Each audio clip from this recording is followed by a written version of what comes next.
नमस्कार, कैसे हैं आप सभी। उम्मीद कर रहा हूँ अच्छे होंगे। अब मैं महापाषाण काल पे आता हूँ और आपको ये दो हेडिंग एक साथ समझाता हूँ। ये दोनों हेडिंग, ठीक है। अब ये दोनों हेडिंग हमारे लिए काफ़ी महत्वपूर्ण है यहाँ पे। कारण ये है कि इसमें पूरा महापाषाण काल कवर हुआ है। खामोश प्रहरी कहानी महापाषाणों की और लोगों की दो क्या ये तीन टॉपिक एक साथ आ जाएंगे यहाँ पे। ये तीन हेडिंग्स में अभी आपके एक साथ लेता हूं, ठीक है। महापाषाण, महापाषाण अंग्रेजी में कहें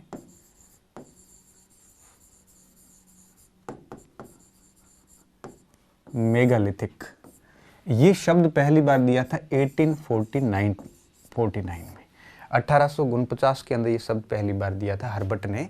अब देखिए हर्बट के द्वारा ये शब्द दिया गया था, ये शब्द पहली बार आया था। महापाषाण है क्या?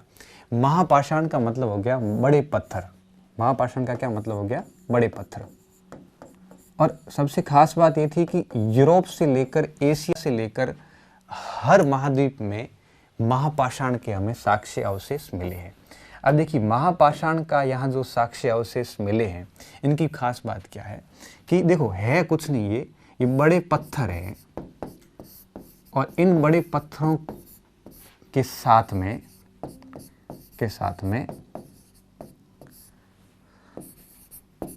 कब्रें बनी हुई है, लाश रखी जाती थी, वो कब्रें बनी हुई है, ठीक है।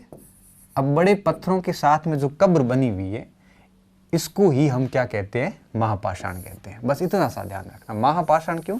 ये बड़ा पत्थर है और साथ में कब्र बनी हुई है। इस कब्र में क्या क्या चीजें होती थी? कब्र में एक तो कंकाल तंत्र होता था और इसके अलावा कई प्रकार के बर्तन, इसके अलावा कई प्रकार के औजार और कई प्रकार के पशुओं के एक प्रकार से साक्ष्य भी होते थे। तो ये कब्रों के अंदर होता था। ये है महापाषाण। अब बात आती है कि महापाषाण के साक्ष्य हमें कहाँ से प्राप्त हुए। तो इस महापाषाण के साक्ष्य हमें कहाँ से मिले? अमेरिका, यूरोप और भारत, हर जगह से प्राप्त हुए। अब बात आती है भारत में कहाँ से मिले। तो भारत में ये दक्षिणी भारत में सबसे अधिक मिले। कहाँ मिले? दक्षिणी भारत में, कर्नाटक के अंदर, तमिलनाडु के अंदर, केरल के अंदर, यहाँ से बहुत मिले हैं। इसके अलावा कहाँ से मिले? हमें कश्मीर से भी प्राप्त हुए हैं। और कहाँ से प्राप्त हुए हैं? तो हम कहेंगे हमें उत्तर पूर्वी भारत से भी प्राप्त हुए हैं। ये तीन मुख्य स्थान है जहाँ से हमें कुछ अभी हाल ही में हमें उत्तर प्रदेश से भी कुछ ऐसे महापाषाण है वो प्राप्त हुए हैं।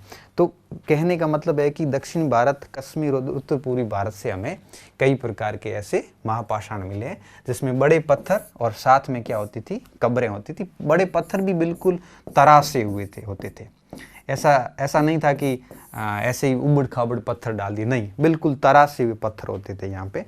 और जो बर्तन वगैरह होते थे ये बिल्कुल ब्लैक एंड रेड वेयर होते थे, काले व लाल प्रकार के मृद भांड होते थे, मिले हैं हमें, ठीक है। ये सारी चीज़ें हमें इसके अंदर मिली है। किसके अंदर? इन कब्रों के अंदर। तो महापाषाण काल के बारे में हम पढ़ रहे हैं। अब देखिए कुछ चीज़ें जो है, सबसे खास बात क्या थी कि अब मैं यहाँ पे बता देता हूँ इस कब्र में होता क्या क्या था। तो कहाँ से मिली है ये देख लिया, पहली बार शब्द कब आया ये देख लिया, है क्या ये देख लिया। अब एक कब्र मिली, उसमें क्या क्या मिला। तो देखिए एक कब्र में क्या क्या होता था। एक तो ये महापाषाण होते थे, बड़े बड़े पाषाण तराशे हुए, ऐसा नहीं कि बिना तराशे हुए, तराशे हुए महापाषाण। इसके अलावा मृदभांड होते थे। मृदभांड मतलब मिट्टी के बर्तन, ब्लैक एंड रेड वेयर थे अधिकांश। इसके अलावा क्या था? इसके अलावा कई प्रकार के औजार होते थे। ये औजार तांबे, लोहे के भी बने होते थे, लोहे के औजार, लोहे के औजार।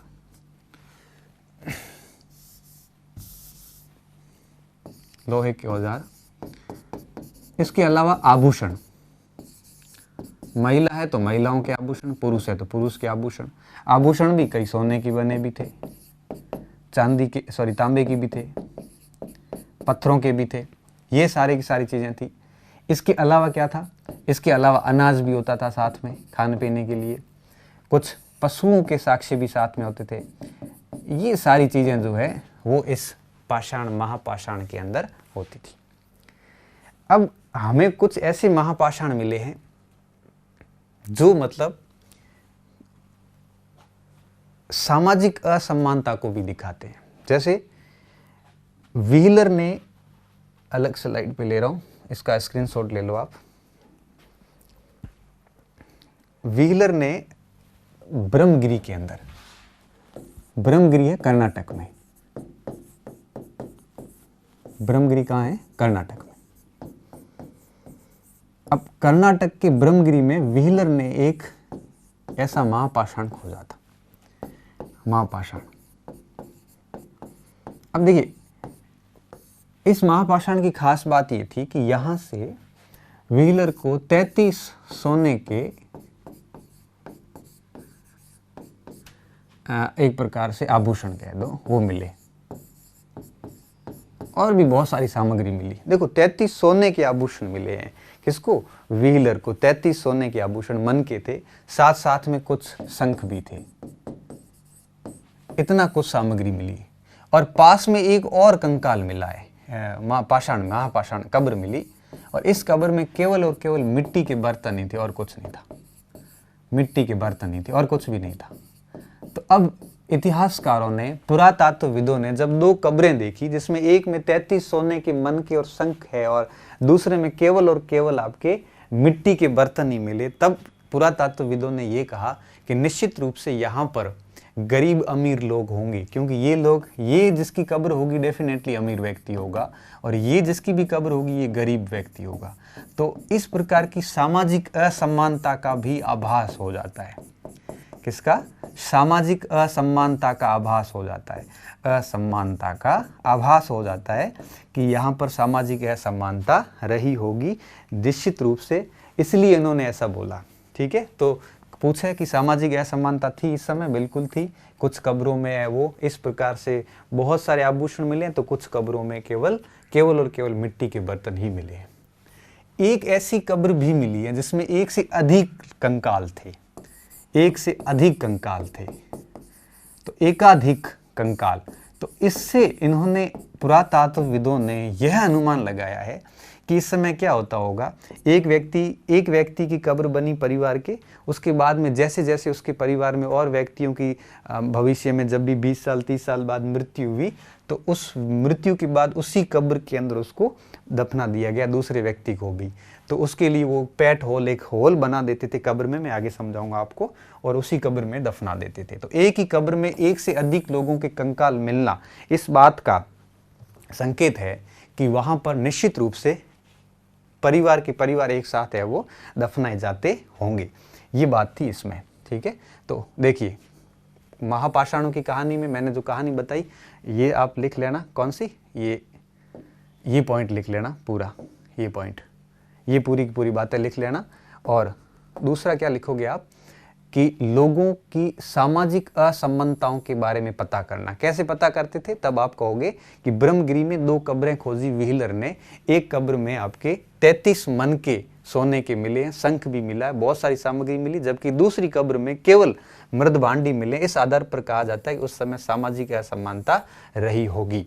और 7वां बिंदु है, क्या कुछ कब्रगाह खास परिवारों के लिए थी? तब आप कहना कि यहाँ से ऐसी कई कब्रगाह मिली जब एक ही कब्रगाह के अंदर कई मानव के कंकाल तंत्र हमें प्राप्त हुए हैं। इसका मतलब ये होता है कि कई खास परिवारों को वहाँ पर दफनाया गया होगा।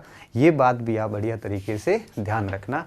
उम्मीद कर रहा हूँ आपके बहुत अच्छे से समझ में आ गया होगा और आप अच्छे से मस्त होकर पढ़ रहे होंगे। धन्यवाद।